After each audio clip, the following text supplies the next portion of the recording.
Alright, I finally had some time to work on this. I had mentioned, well, back right after Thanksgiving that I held on to my turkey pan from Thanksgiving this year, and I was going to make some.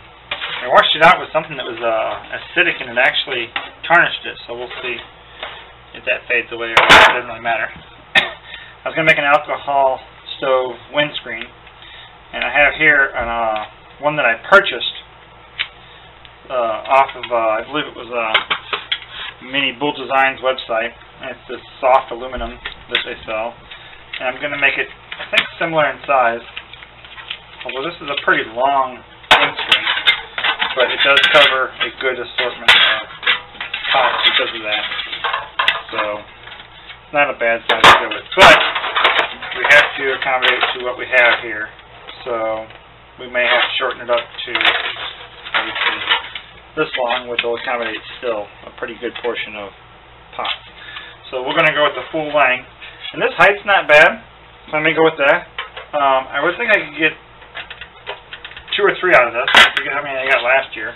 But to start with, we're literally just going to crush this thing. So we're going to work from the inside out and just kind of get it worked out a little bit.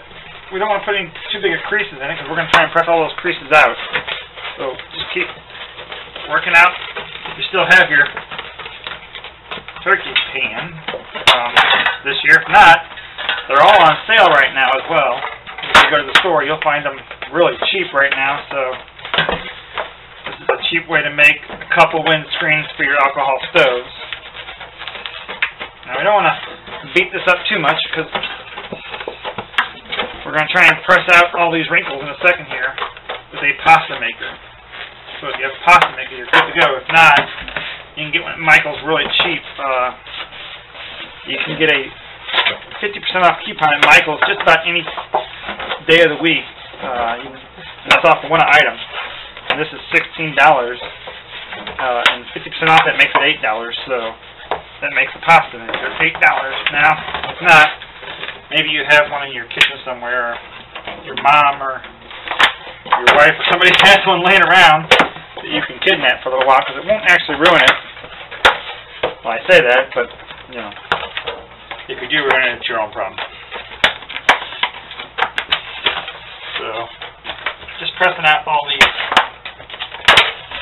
creases in here, trying to get the big ones out of the way. Get my hands dirty for a lot of this. So then I'm going to take a pair of scissors, which I have laying out here, and I'm going to start by cutting off these rolled edges, because those don't do us any good, so I've got to get through those real quick. Once I get through those, I don't want to go too far. I really just want to cut them off. So you can see I'm working my way around that rolled edge, just cutting that off. And I'll get started on that and get all the way around, and I'll get back to you.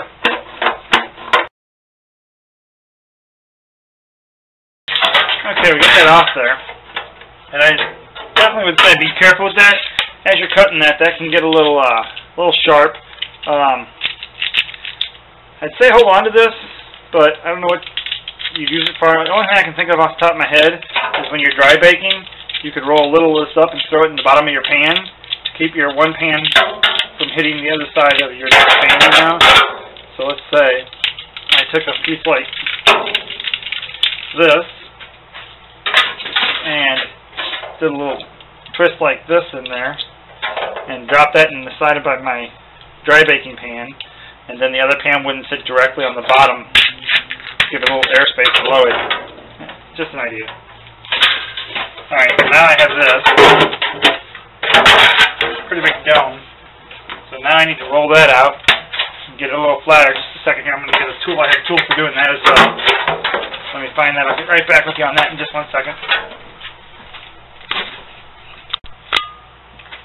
Alright, so I found the tool. It took me a little while, but I found it. It's just a laminate roller.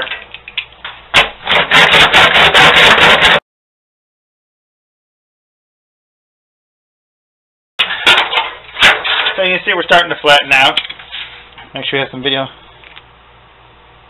time left here. I'm going to do the other side the same way. Now let's do the edges.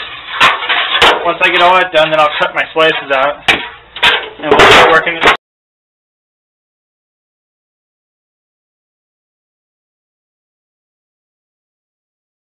Okay, good shot. To the right height. So if I do this right, I might be able to get a good 3 out of here, I think. So I'll take a marker of some kind.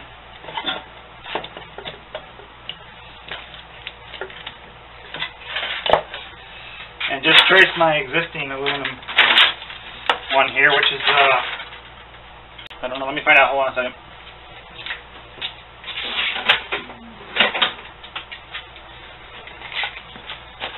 Which is 4 inches, and it is by 25. I'll be only 20, so how bigger the pan is. So 4 by. I'm just going to go right down the middle here with the marker on the edge of this.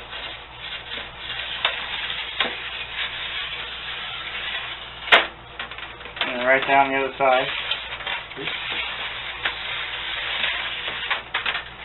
Hopefully neatness doesn't count here.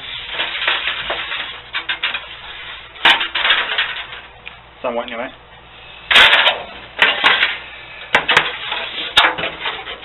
So that'll be the lines we're going to cut on. And I'm going to continue to use my little kid scissors here.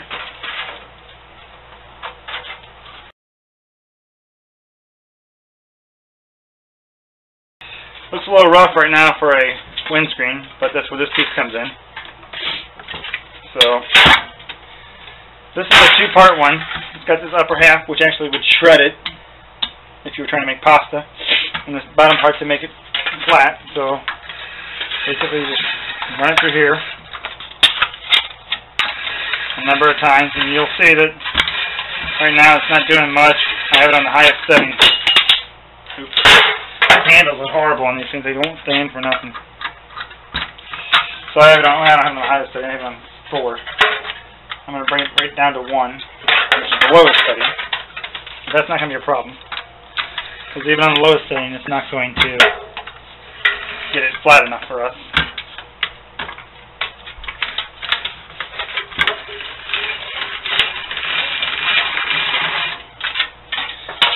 Just doesn't have enough squish power. Obviously, you wouldn't squish your pasta down too thin, and this doesn't have the power to get it thin enough for us. So that's where the trick comes in. Is after you do this, it's got a clamp on here, but my workbench is too tall for that clamp. It's made for a table in the kitchen or something, I guess. So that is the thinnest setting, and you can see there's lots of wrinkles in there still. So what we're going to do now is we're going to run it through with something else. Just a second. Okay, so what I have grabbed is a book. It's just a little 8-page hard cardstock book that I have. And I'm running that through with it. That lets me get it down tighter. I really don't want it to overlap like that, or I'll end up creating this stuck in there. And of course my book's not as long as the piece of foil is, so I have to stop and bring it back up and try again from this point now. It takes 3 tries to go through 1 time. And with this, you do it like 4 times in all different directions here. Keep flipping it back and forth. And then of course you're going to need to pinch it down just a little tighter.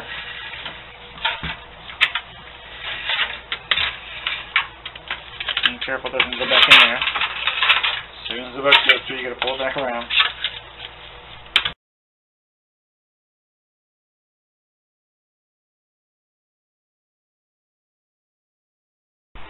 Alright, so that's pretty much as rolled out as I'm going to get it now. I'm just going to peel it back a minute. The next step I like to do is I like to cut the edge real smooth. After you roll it, it can vary in size a little bit. So I'm going to grab a utility knife with a pretty new blade on it there. Find my edge. Make sure I've got a good portion of it covered here. And then slice off the extra.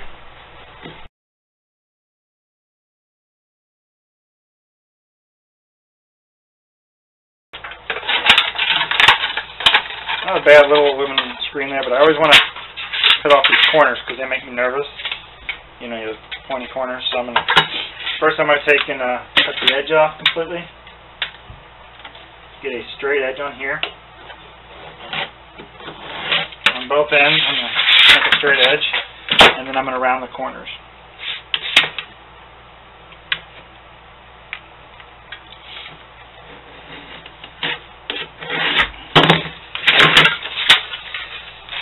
Yeah, those are really sharp now that I've made a straight edge out of them. So, now I got to round the corner, so I need to find something to round it. How about a coffee cup?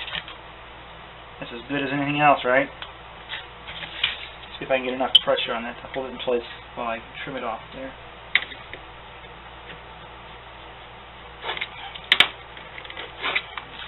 Yeah, that's pretty good rounded edge on there. Do that on all four corners just so you don't have a sharp edge on the corner. And then I mentioned you want to sand this down. I like to put it on a grinding wheel on a drill and just hit it that way. That way I'm not trying to sand it with my bare hand, which would do a lot of damage to my bare hand, I'm sure, if I slipped.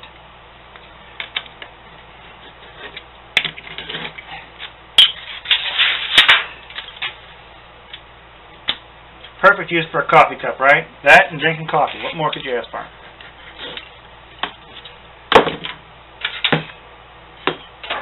I'd call that about done for visual purposes.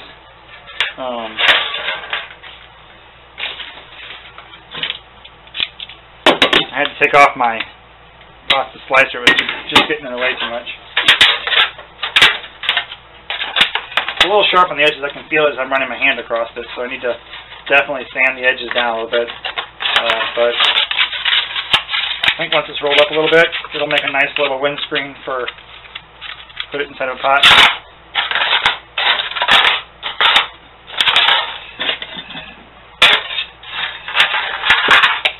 Put that around there like that, and when it's all said and done, I think it'll fit right down inside there nicely.